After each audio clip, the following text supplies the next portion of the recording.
अहम नाम हो गया और चर्चा लगातार हो रही है उस नाम की। उनका नाम है रवि भगत। सत्ता में थे, सरकार में रहने के बाद कोई इस्तीफा देता नहीं है, तो ऐसा क्या हुआ कि आपको इस्तीफा देना पड़ गया? को कई बार कहने में मेरे साथ, जैसे डीएमएफ का विषय में संगठन में था और मैंने उस समय कहा तो मुझे कारण बता नोटिस भी जारी हुआ था। तो डीएमएफ में ऐसा क्या चल रहा था जिसको लेकर आपको गानों में आपको खामियां बतानी पड़ी? दंतेवाड़ा में अगर आप थोड़ा सा रिसर्च करेंगे तो डीएमएफ में क्या चल रहा है वो आपको रायगढ़ से बेहतर पता चलेगा। मेरे विरोध करने के बाद छत्तीसगढ़ मंत्रिमंडल ने भी फैसला लिया है, लेकिन उस मंत्रिमंडल के फैसले का भी सम्मान कलेक्टर नहीं कर रहे हैं। तो हाल ही में आपने साइकिल वितरण को लेकर एक बड़ा प्रदर्शन किया, जिसके बाद आपको जेल भी जाना पड़ा। किस कंपनी की साइकिल है, कितने की है और इसका वारंटी क्या है? तो पार्टी कार्यकर्ता रहे, प्रदेश अध्यक्ष रहे, आपकी बात को भी अनसुना किया गया। वो तो एक सरकारी कर्मचारी हैं, तो उनके ऊपर भी कुछ अलग प्रेशर होगा। मैं कह रहा हूँ एकदम प्रेशर है। प्रेशर नहीं रहता तो वो उस प्रकार से क्यों मारते? लेकिन मेरा कहना है कि कितना भी प्रेशर होने से एक पत्र लिखा जा सकता है कि कार्यकर्ताओं की आवाज को दबाया जाता है। कार्यकर्ताओं का सुनना, कार्यकर्ता निर्माण करना, कार्यकर्ता का क्षमता विकास करना, जो कहना नहीं चाह रहे, क्यों नहीं कहना चाह रहे हैं मैं नहीं समझ पा रहा हूँ। और बेटी बचाओ बेटी पढ़ाओ का नारा सामान्य प्रधानमंत्री जी ने दिया है और उनके मुझे लगा कि मुझे भी कुछ दिन के लिए अपने लिए समय देना था, इसलिए मैंने सीधा मंडल अध्यक्ष को दिया था और संगठन में। न्यूज लाइब्रेरी में आपका स्वागत है। मैं सलीम शेख और आज चर्चा करेंगे एक ऐसे युवा नेता से जो आज छत्तीसगढ़ के राजनीतिक गलियारों में अहम नाम हो गया और चर्चा लगातार हो रही है उस नाम की। उनका नाम है रवि भगत। सत्ता में आने के बाद प्रदेश अध्यक्ष की जिम्मेदारी दी गई थी और एक आक्रामक युवा चेहरा हुआ करते थे। डीएमएफ में चल रहे भ्रष्टाचार को लेकर उन्होंने आवाज उठाई और हाल ही में उन्होंने बच्चों को दी जाने वाले स्कूली बच्चों को जो साइकिल वितरण में घटिया क्वालिटी को लेकर उन्होंने एक प्रदर्शन किया था, जिसके बाद उन्हें जेल भी जाना पड़ा। और आज मेरे साथ हैं, उनसे बात करते हैं कि आखिर सत्ता में रहने के बाद उन्हें ऐसा क्या हुआ कि उन्हें पार्टी से इस्तीफा देना पड़ा। तो मेरे साथ रवि भगत हैं, बात करते हैं। सबसे पहले भैया आपका हमारे यूट्यूब चैनल में स्वागत है जी। जोहार। सवाल वही है, क्योंकि सत्ता में थे, सरकार में रहने के बाद कोई इस्तीफा देता नहीं है, सुख सुविधा सभी को चाहिए, तो ऐसा क्या हुआ कि आपको इस्तीफा देना पड़ गया?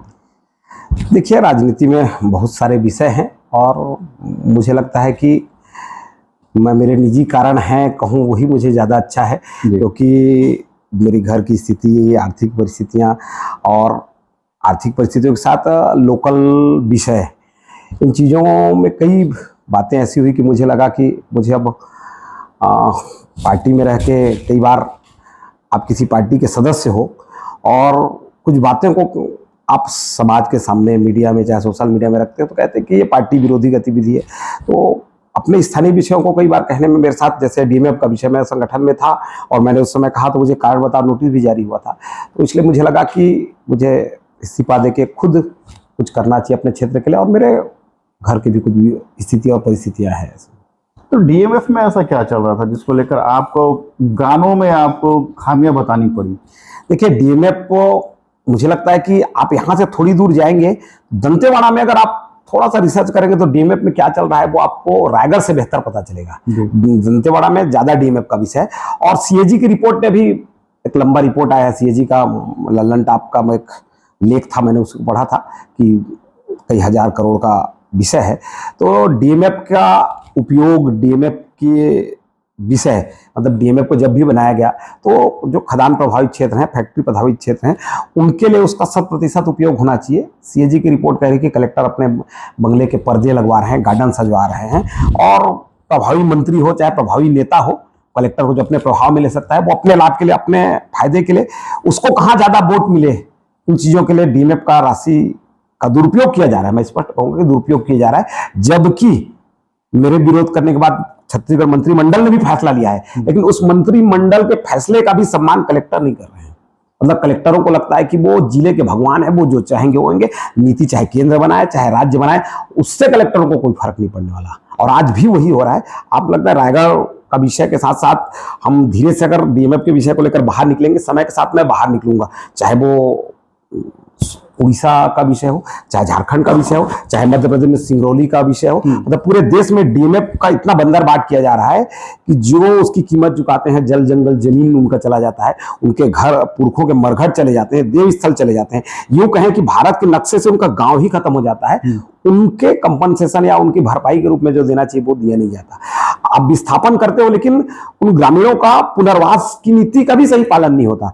मैं तो आग्रह करूंगा आपके माध्यम से कि देश के कोई 5 गांव बता दें जिनका विस्थापन किया गया और आज वो पुनर्वास से उनके गांव के लोग खुश हैं, या रोजगार और विकास के नाम पे गांव उजड़ते हैं, तो 5 ऐसे क्षेत्र बता दें कि यहाँ पे खनन के कारण विस्थापन हुआ और उनको सही रोजगार मिला और इनके क्षेत्र का सही विकास हुआ। ऐसा कोई 5 गांव बता दें तो उन गांव को तीर्थ समझ के घूमने और देखने जाऊंगा, ताकि वैसा ही परिपालन मेरे रायगढ़ में हो जाए, मेरे क्षेत्र में हो जाए। क्योंकि अभी लरुंगा विधानसभा का एक विकास खंड खनन प्रभावित क्षेत्र है, तमनार। मुझे लगता है कि 5-10 साल में मेरा लैलूंगा भी इसी खनन प्रभावित क्षेत्र में आएगा और मैं भी उससे प्रभावित हो जाऊंगा। इसलिए मैंने डीएमएफ की नीति के तहत बात करने का प्रयास किया कि आप डीएमएफ का 100% पैसा प्रभावित क्षेत्र के लिए दीजिए, और वही बात लोगों को चुभ गई, क्योंकि वो अपने विधानसभा को डीएमएफ के पैसे से चमकाना चाहते हैं, क्योंकि उनको लगता है कि प्रदेश के 90 विधानसभा कुछ भी हो जाए हमको कोई मतलब नहीं, मेरा विधानसभा चमक जाए तो मैं अगली बार विधायक बन जाऊंगा, ऐसा उनको लगता है। लेकिन यहाँ और 90 विधानसभा की भी चिंता इनको करने की आवश्यकता नहीं है, इनको लगता नहीं करना चाहिए। डीएमएफ का विषय था, मेरे प्रभावित क्षेत्र का विषय था, इसलिए मैंने उठाया और सारी बातें हुई। तो वैचारिक मतभेद नजर आ रहा है, देखिए कैसे नाराजगी है? नाराजगी मैं कहता हूं किसी से नहीं है, लेकिन कहीं ना कहीं समन्वय की कमी है। वो हो सकता है कि समन्वय मेरी ओर से भी कमी रही होगी, और हो सकता है कि समन्वय अन्य तरफ से भी कमी रहा होगा।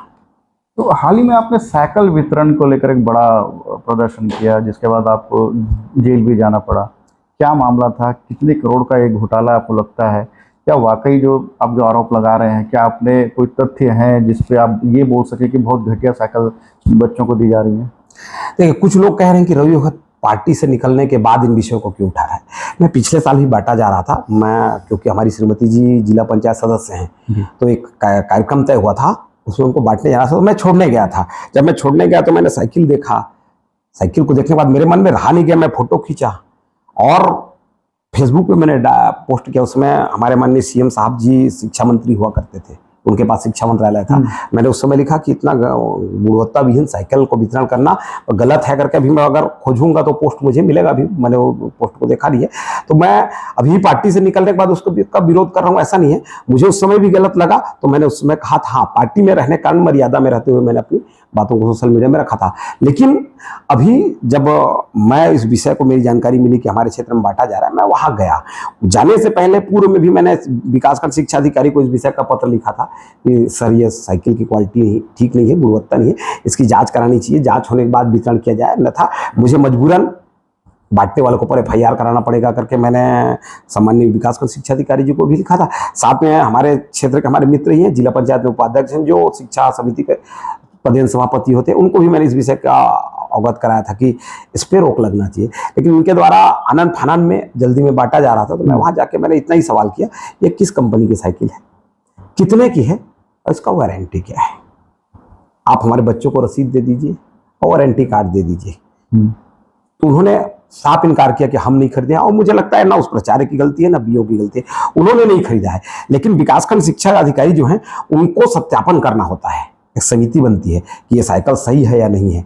जब वो साइकिल की गुणवत्ता नहीं है, जब मैं उनसे पूछ रहा हूँ कि सर इसको साइकिल को अच्छा है तो अच्छा कह दो, गलत है तो गलत कह दो, वो न अच्छा कह पा रहे हैं ना गलत कह रहे हैं, नहीं हमको बांटने के लिए हम आके बांटेंगे। मैं उस प्रिंसिपल सर से आपके माध्यम से यही सवाल करना चाहता हूँ कि सरकार जब आपके विषय में कोई नीति निर्धारण करती है कि प्रिंसिपल को कि शिक्षक को ऐसा करना है, तो आप उस समय गलत रहता है तो सरकार के विरोध में हड़ताल में जाते हैं। और आज बच्चों को गलत साइकिल बांटा जा रहा है, तो एक पत्र भी नहीं लिख पा रहे हैं, ये साइकिल गलत है, इसकी जांच होनी चाहिए। पत्र लिखना चाहिए प्रिंसिपल की इतनी जमीन तो संस्था प्रमुख का बनता है ना। वो प्रिंसिपल वो पत्र प्रशासन को लिखने के बजाय वहां मेरे से बहस कर रहे हैं। यहाँ तक कि मैं आपको कह रहा हूँ, पुलिस के जैसा मुझे गाड़ी में उठा कर लोड करने का काम किया प्रिंसिपल। मैं उस प्रिंसिपल के से कहीं मेरा कोई द्वेष है या दुर्भावना नहीं है, लेकिन मेरा उतना ही कहना है कि जब आप कर्मचारियों के साथ कोई गलती होता है तो आप सरकार के विरुद्ध में जाके धरना आंदोलन करते हैं। आज आपके सामने आपके संस्था में बच्चों के साथ गलत हो रहा है, तो एक पत्र तो लिखिए कि इस साइकिल की गुणवत्ता पे क्षेत्र में सवाल खड़े हो रहा है, कृपया इसकी जांच करें। ये भी नहीं कर पा रहे हैं। देखिए, आप तो पार्टी कार्यकर्ता रहे, प्रदेश अध्यक्ष रहे, आपकी बात को भी अनसुना किया गया। वो तो एक सरकारी कर्मचारी हैं, तो उनके ऊपर भी कुछ अलग प्रेशर होगा। मैं कह रहा हूँ एकदम प्रेशर है। प्रेशर नहीं रहता तो वो उस प्रकार से क्यों बांटते। लेकिन मेरा कहना है कि कितना भी प्रेशर होने से एक पत्र लिखा जा सकता है कि क्षेत्र के एक राजनीतिक व्यक्ति या सामाजिक व्यक्ति के द्वारा उस दिन मुझे गिरफ्तारी करने का विषय ही नहीं बनता था। बीओ साहब आके कह देते कि रवि आप विरोध कर रहे हो, हम सरकार को लिख के दे रहे हैं या प्रशासन को लिख के दे रहे हैं इस साइकिल के विषय में विरोध प्रदर्शन हो रहा है, इसको भी बांटना स्थगित करके जांच करने के बाद बांटा जाएगा, ये कह सकते थे। लेकिन उनकी मंशा उस दिन ये थी कि रवि भगत को किसी तरह से इनको जेल भेज दिया जाए और आने वाला समय 1 तारीख को हम सड़क का चक्का जाम करने वाले थे, तो 3 तारीख तक इसको जेल में रखेंगे तो सड़क का विषय डाइवर्ट हो जाएगा। इसलिए उन्होंने मुझे लगता है किसी व्यक्ति विशेष को फोन किया या किसी को फोन करने के बाद मुझे दबावपूर्ण मुझे जेल भेजने का षड्यंत्र किया गया। पार्टी में क्या कार्यकर्ताओं की आवाज़ को दबाया जाता है? क्योंकि आप प्रदेश अध्यक्ष रहे, मैं बार बार इस चीज़ को इसलिए बोल रहा हूँ क्योंकि आप बड़े पद पर रहे हैं। जब बड़े पद पर रहने के बाद आपके जो वैचारिक जो विषय हैं उनको सरकार सुन नहीं रही है, पार्टी संगठन नहीं सुन रही है, क्या कार्यकर्ताओं में भी इस तरह के कोई मतभेद है? देखिए, कार्यकर्ताओं का सुनना, कार्यकर्ता निर्माण करना, कार्यकर्ता का क्षमता विकास करना, मुझे लगता है कि भारत ही नहीं विश्व में भाजपा से इतना और कहीं नहीं हो सकता। लेकिन अभी प्रदेश का क्या माहौल है, कैसा है, ये लगता है कि मुझे कहने से अच्छा आप सब बेहतर सब लोग जान रहे हैं। सरकार भाजपा जब सरकार में आई तो भ्रष्टाचार को लेकर एक बड़ा दावा किया गया था कि 0 टॉलरेंस रहेगा भ्रष्टाचार को लेकर। क्या लगता है कि देखिए, साइकिल का मामला तो आपने उठाया ही है, और भी कई ऐसे मुद्दे हैं जिसको लेकर आप भविष्य में उठाएंगे भ्रष्टाचार को लेकर? मैं आपके माध्यम से ये एक बात कहना चाहूंगा, हो सकता है मैं गलत हूं, लेकिन जिस प्रकार से साइकिल के भ्रष्टाचार के विषय को अन्य लोगों को भी कहना चाहिए, सामने आके कहना चाहिए, कुछ लोग कहना नहीं चाह रहे हैं। क्यों नहीं कहना चाह रहे हैं मैं नहीं समझ पा रहा हूं। और हमारे छत्तीसगढ़ में के छात्र संगठन भी इस विषय को नहीं कह रहे, ये भी एक बड़ा विषय है, क्योंकि साइकिल का विषय तो छात्रों से जुड़ा हुआ मुद्दा है। तो मुझे लगता है छत्तीसगढ़ के छात्र संगठनों को भी इस विषय पे सामने आना चाहिए। और मुझे पूछने के साथ साथ आप लोग सब मीडिया साथियों को भी ना, बच्चों को भी डायरेक्ट जाके पूछना चाहिए, उनके घर वालों को भी पूछना चाहिए कि वास्तविक में साइकिल सही है या गलत है, क्या मिला है। और अभी नहीं, पिछले साल किसी को मिला है उसकी भी साइकिल की कंडीशन देखने जाएंगे तो मुझे लगता है कि कबाड़ियों को अगर कोई सामान सबसे अधिक मिल रहा होगा, साइकिल मिल रहा है। एकदम आप कबाड़ियों के पास जाएंगे, अगर कोई कबाड़ी आपको ऑफ द कैमरा बोलेगा, ऑन द कैमरा नहीं बोल पाएगा, सबसे ज्यादा कबाड़ियों को। तो बालिका शिक्षा बढ़ावा को लेकर सरकार दावे करती है और साइकिल वितरण में इतना बड़ा घोटाला कर रहे हैं। देखिए, बेटी बचाओ बेटी पढ़ाओ का नारा सम्माननीय प्रधानमंत्री जी ने दिया है, और उनके गारंटी को हम कितना धरातल पे उतार पा रहे हैं, ये तो हमारे शासन प्रशासन में बैठे हमारे आदरणीय लोगों को विचार करना पड़ेगा। मैंने एक छोटे विषय की ओर इंगित किया है कि जिन बेटियों को हम साहस, संबल और शक्ति का स्वरूप कहते हैं, आज उन बेटियों के मन में ये भावना भर रहे हैं कि सरकार सिस्टम ऐसा ही है, कहने के लिए कुछ और है और धरातल पे कुछ और है, उनकी मन में हम ये भाव भर रहे हैं। आज जो बेटियां भी, कई आपके मीडिया के बंधुओं ने इंटरव्यू किया तो कई बेटियों ने अपनी पीड़ा को ही व्यक्त किया। रायपुर में कहीं बड़ा एक विषय आया था, किसी न्यूज चैनल ने, हमारे मीडिया के साथी ने बहुत अच्छे से उठाया था, उन्होंने दिखाया भी, अच्छा लगा उनका इंटरव्यू देख के, मुझे खुश लगा और मैंने अन्य साथियों को भी उसको शेयर किया था। और आग्रह करता हूं कि छत्तीसगढ़ के सभी मीडिया के साथियों को कि हम बेटियों को या नारी शक्ति का पूजा या दुर्गा अष्टमी में ही नवकन्या का पूजा करते हैं, मुझे लगता है उससे ज्यादा पुण्य मिलेगा अगर हम इस विषय को उठाने का प्रयास करेंगे। तो आप आदिवासी बहुल इलाके से आते हैं, बस्तर भी आदिवासी बहुल इलाका है। सरकार आदिवासियों को लेकर या उनके कामकाज को लेकर, सरकार के कामकाज आदिवासियों को लेकर क्या कर रही है, आप उस कामकाज को किस नज़र से देखते हैं? देखिए, जनजातीय आदिवासियों के विषय में सरकार ने अच्छे काम किए हैं, सरकार की नीति अच्छी है और नीतियों को धरातल में उतारने का जो काम है वो प्रशासन का है। कहीं ना कहीं प्रशासन में कुछ फॉल्ट है, कुछ कमी है कि जैसा नीति या तो केंद्र बनाती है या राज्य सरकार बनाती है, वो भारतीय जनता पार्टी में कहते हैं ना, अंतिम पंक्ति के व्यक्ति तक सुशासन को पहुंचाना, वो अंतिम पंक्ति के व्यक्ति तक सुशासन पहुंचते पहुंचते कहीं ना कहीं ब्रेक लग जा रहा है। और जैसे आप अगर प्रयास करेंगे तो प्रधानमंत्री जनमन योजना है, आप प्रधानमंत्री जनमन योजना की हकीकत को धरातल पे अगर खोजने जाएंगे तो वो विशेष पिछड़ी जनजातियों के लिए होता है। उसमें क्या हो रहा है वो मुझे कहने की जरूरत नहीं है, लेकिन उसमें भी बड़ी दुर्दशा है। हाल ही में नीट एग्जाम को लेकर बहुत बड़ा प्रदर्शन हुआ जंतर मंतर में, जिसमें जेन जी, जिसे युवा पीढ़ी को आप आजकल कहने लगे हैं, उस प्रदर्शन को आप कैसे देखते हैं, और शिक्षा मंत्री का जो इस्तीफा हुआ वो आपकी नज़र में क्या लगता है? क्या शिक्षा नीति जो है हमारे देश की, उसमें बदलाव होने चाहिए? और जेनजी का जो प्रदर्शन है लगातार जो बढ़ते जा रहा है, क्या उनकी अनदेखी करने की वजह से ये सब प्रदर्शन हो रहे हैं? युवाओं में ज़्यादा आक्रोश नजर आ रहा है? देखिए, शिक्षा को सरल, सुलभ और समान, मतलब हर कोई कहता है कि देश में शिक्षा सरल, सुलभ और समान शिक्षा सबको उपलब्ध हो। इसके लिए कोई भी सरकार आए उसको अच्छी नीति बनानी चाहिए। और ये जो पेपर लीक का विषय है, ये बड़ा दुर्भाग्य है। और किसने किया, क्या किया, वो कानून अपना काम कर रहा है। जो आंदोलन हुए, वो आंदोलन का भी अभिनंदन है, लेकिन आंदोलन के मंच पे जो जैसा जैसा हुआ, लोग सवाल सबसे ज्यादा उसी पे खड़े कर रहे हैं। आप लोग भी मीडिया जगत में, समाज में सुन रहे हैं, लोगों को आंदोलन से बहुत ज्यादा दिक्कत नहीं है।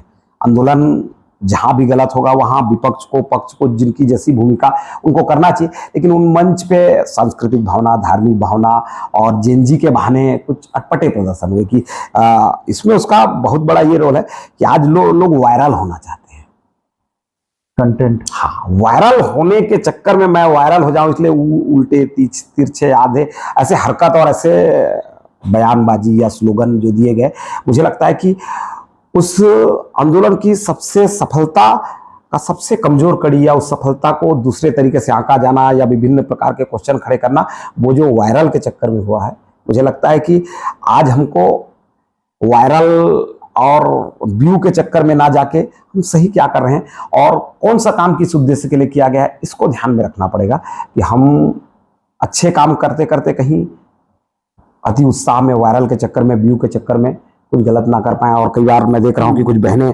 माफी मांगते हुए वीडियो आ रहे हैं, कुछ लोगों को शब्दों को इस्तेमाल किया गया, गिल्टी भी फीलिंग हो रहा है। लेकिन प्रयास करना चाहिए युवाओं को कि हम अगर किसी आंदोलन का हिस्सा हो रहे हैं तो उस आंदोलन के मुख्य लक्ष्य क्या है, उसका उद्देश्य क्या है, उसकी ओर जाएं और ऐसे लोगों को मंचों से दूर रखें जिनका अपना कुछ निजी स्वार्थ रहता है। वो कई बार भारतीय जनता पार्टी के विरुद्ध में कोई आंदोलन हो रहा है तो लोग 370, हिंदुत्व और राम मंदिर, इन विषयों को लेके जाते हैं। उनके लिए आंदोलन उन विषयों को करना है तो उनके लिए अलग मंच बना लिया, उसको आंदोलन करें। मुझे लगता है कि वो नीट के एग्जाम के विषय में था, वो इस्तीफे तक ठीक था, मंत्री बदलना, सिस्टम बदलना तक ठीक था, उसमें बोलना था। अन्य विषयों को लपेटने के कारण, अन्य विषयों को बोलने के कारण वो मुझे लगता है गलत दिशा में गया। लेकिन चलिए, जहां भी इस प्रकार से गलत होते हैं उनका आंदोलन होना चाहिए, आंदोलन सकारात्मक होना चाहिए। अंतिम सवाल, इस्तीफे के बाद क्या कोई विपक्ष के नेताओं ने आपसे संपर्क किया, या आपको कोई फ्यूचर में कोई नई पार्टी या किसी राजनीतिक पार्टी के साथ जाने का कोई विचार है? मैं आपको सही बात में कहूँ ना, इस्तीफे के बाद मैं घर में रहना चाह रहा था। वास्तविक में घर की स्थिति परिस्थितियों को ठीक करना चाह रहा था और मेरे मन की मंशा है कि अपनी एक बिटिया है, उस बिटिया को आने वाले भाग्य सौभाग्य, मेरा मेहनत कैसे रहेगा तो 30, 35, 36 में वो जो ओलंपिक होगा उसमें मेरी बेटी ओलंपिक खेले, इसलिए मैं उसके साथ समय देना चाह रहा था। लेकिन लंबे समय राजनीति में रहने के कारण लोग घर पे आते हैं और विषय को बताते हैं, भैया हमारी ये समस्या, भैया हमारी ये क्षेत्र की समस्या है। तो उनको मैं एक बेग मना नहीं कर पा रहा हूँ, भाई मैं राजनीति से थोड़ा दूरी कर रहा हूँ, क्योंकि लोगों की समस्याओं को लंबे समय से सुनते हुए समाधान करने का प्रयास किए हैं। तो जब लोग आते हैं ना तो उनको मना नहीं कर पाते, इसलिए फील्ड में उतरना पड़ा है। और अभी तो मूल ध्यान मेरा लैलूंगा को हम कुछ चीज़ों को ठीक कर लें और उसके बाद समझ में समय तय करेगा कि मैं नहीं कह सकता कि मैं अरविंद केजरीवाल जैसा नहीं कहूँगा कि मैं जीवन में चुनाव नहीं लड़ूंगा, क्योंकि हर चीज़ें परिस्थितियाँ तय करती हैं। हमने कई बार कहा कि हम भाजपा हमारे लिए सर्वोपरि है, लेकिन परिस्थितियाँ तय हुई तो हम आज ये कदम उठाए हैं, तो कल समाज के लिए, क्षेत्र के लिए कुछ विषय होगा तो वो कदम भी उठाएंगे।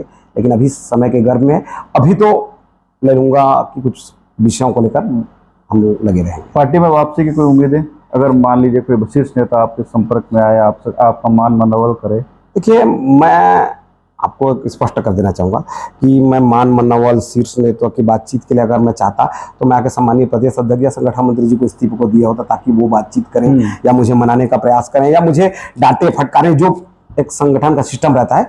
मुझे लगा कि मुझे अभी कुछ दिन के लिए अपने लिए समय देना था, इसलिए मैंने सीधा मंडल अध्यक्ष को दिया था और संगठन ने मेरी भावनाओं को समझते हुए, मेरी परिस्थिति समझते हुए इस्तीफा को स्वीकार किया है। तो अभी तो मैं ऐसे किसी उम्मीद या ऐसे किसी रास्ते की तलाश में हूँ, या मैं ऐसा नहीं कि मुझे आज आंदोलन कर रहा हूँ तो कल फिर कोई बड़ी जिम्मेदारी में दे देंगे, इस प्रकार के किसी सोच के साथ मैं नहीं हूँ।